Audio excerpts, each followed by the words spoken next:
Okay, so first Mac refresh of the year. This is the brand new Mac Studio. This is the most powerful Mac that you can get.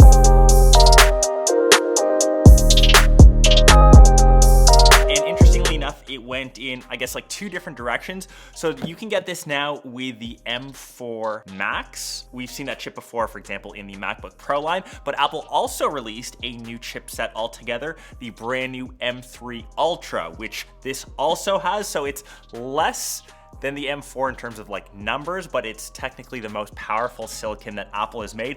You can spec that chip with up to 512 gigs of RAM, which is absolutely like next level bonkers. Like most computers have that as like an SSD storage amount, which is crazy in its own. You can also get that top spec with a 32-core CPU, 80-core GPU, 16 terabytes of SSD storage that will cost you a cool 14,000 US, 20,000 plus Canadian plus taxes. Would you rather get like a computer or would you get a car?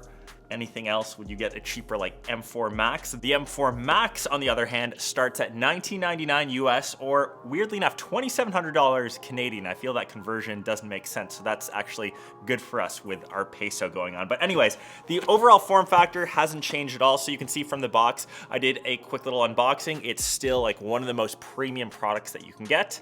Still comes with the fabric handle, and as you can see on the back, all of the different IO and the ports that you're gonna get. So like I said, the form factor is the same. You can only get it still in the one color of silver, which I kind of was hoping for a space black Mac Studio just to change things up. But if you want like an all colors unboxing, you got it, because there's only one. It's just like beautiful to touch, crafted out of one block of aluminum, feels very, very expensive. You get the power cable, and weirdly enough, obviously user manuals, warranty info up top, no stickers. I feel like they used to come with a USB-C cable to connect to a display. I do not see one. Maybe that came with the Pro Display XDR box. My memory is fading me. I'd have to check some of my older videos, but that is what you get inside of the box. Like I mentioned, it is super, super clean. So on the front, obviously you've got some IO ports, which I like. So 2 USB-C ports. I love the fact that it still has an SD card slot, great for creators.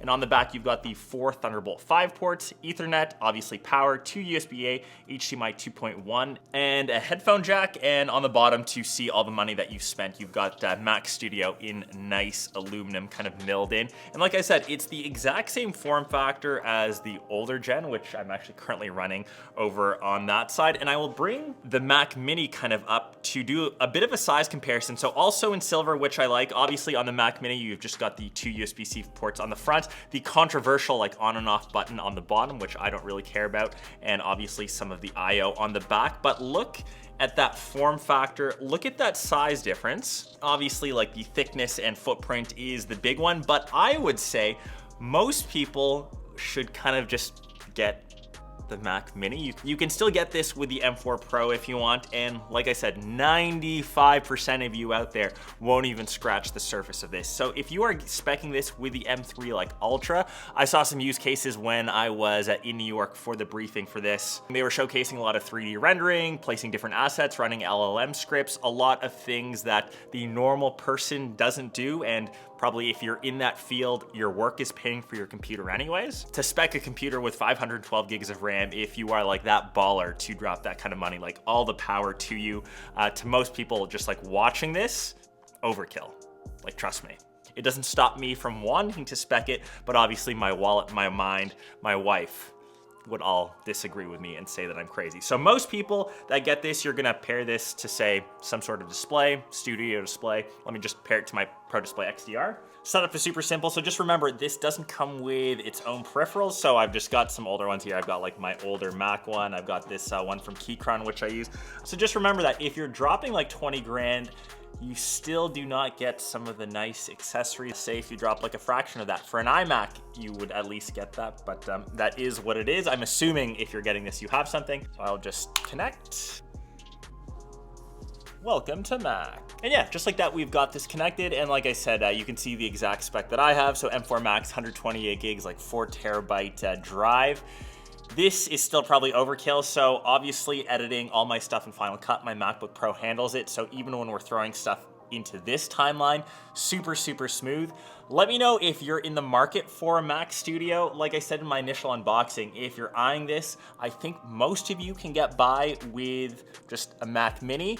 If your studio, like legit like studio, the place that you work is looking to get this, yeah, tell them to buy the 512 gig RAM version. Why not, if they're looking to drop that kind of money? And if you do end up pairing it with, say, this expensive monitor, which once again, super expensive, like 5K US, 6K like Canadian, you could theoretically come to something like $25,000 for a setup like this, which in my mind, I guess a car would be useful. You can get from point A to point B, but can your car edit videos, make you money, run your business? I'll let you guys decide on what you end up getting. So yeah, that is the brand new Mac Studio. Super dope. Really cool how powerful these devices can get. But just like all things that are the Max spec, your wallet also hurts in that Max kind of way. So usually I would say like mid-range to base, you can get the most bang for your buck. But hope you guys enjoyed the first Mac update. New MacBook Air and iPad Air vids dropping soon as well. So make sure you subbed if you haven't already, and I'll catch you guys in those videos. Peace.